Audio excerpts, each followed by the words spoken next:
Voilà comment Jacob confie ce voyage à Dieu. Il implore Dieu pour que Dieu fasse que ses fils trouvent grâce devant le Seigneur puissant de l'Égypte qui était Joseph. Jacob croyait fermement à ce verset de Proverbes chapitre 21, verset 1. Notez ce verset, mes frères et sœurs, notons en passant, n'y allons pas.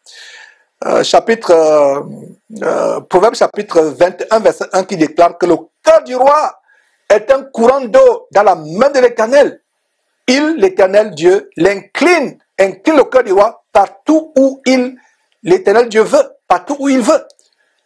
Jacob connaissait cette grande promesse. Il n'avait pas de Bible à l'époque, mais Jacob connaissait ces promesses. Donc voilà un autre aspect de la souveraineté de Dieu auquel Jacob croyait et auquel nous devons croire, à savoir que Dieu est capable de changer le cœur d'une autorité, le cœur du roi.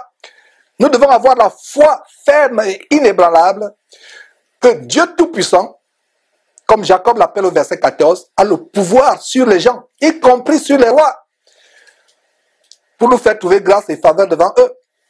Cette attitude de Jacob et toutes ces histoires que nous étudions depuis des mois, que nous avons commencé ce livre de Genèse, donc toutes ces histoires, y compris l'attitude de Jacob, que nous voyons ici, ont été écrites pour notre instruction. Nous qui sommes parvenus à la fin des temps, afin que nous les mettions en pratique. Voilà comment ces histoires sont des instructions pour nous, et nous ne faisons que voir des instructions. C'est pour cela que le titre de la section que nous sommes en train de voir, c'est d'autres leçons à tirer de la vie de Joseph. Nous avons tiré de grandes leçons de la vie d'Abraham, de la vie d'Isaac, de la vie de Noé et autres. Aujourd'hui, c'est l'occasion pour nous de tirer des grandes leçons de la vie de Joseph. Et aujourd'hui, Jacob intervient à nouveau. On pensait avoir fini avec Jacob. Non, Jacob intervient encore. Mais on s'appesantit sur Joseph. Jacob, ce n'est qu'une parenthèse. Donc, mes frères et sœurs, nous devons croire Dieu sans le moindre doute que si nous lui sommes agréables, comme Jacob et Joseph lui étaient agréables, Dieu nous fera trouver grâce aux yeux des autorités auxquelles nous avons affaire. Mon frère, ma soeur, est-ce un commissaire de police où tu as un dossier qui est pendant? Est-ce un maire, un gouverneur, un ministre ou même un président de la République devant qui tu as un cas très difficile, un cas très désespéré? Crois-tu que rien n'est impossible à Dieu? Si tu crois que rien n'est impossible à Dieu, le cas désespéré que tu as avec une autorité, avec un maire, un gouverneur, un ministre, même avec le chef de l'État, Dieu tournera les choses à ta faveur.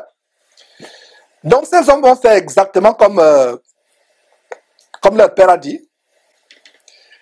Et ils vont se rendre en Égypte, verset 15. Ils font exactement comme leur père a dit, ils se rendent en Égypte. Et on va lire tout simplement, c'est des données historiques, on ne va pas s'appesantir beaucoup là-dessus. S'il y a des détails que le Saint-Esprit m'inspire d'approfondir, je le ferai.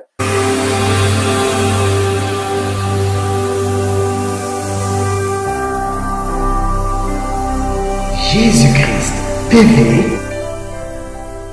vous connaîtrez la vérité et la vérité vous affranchira.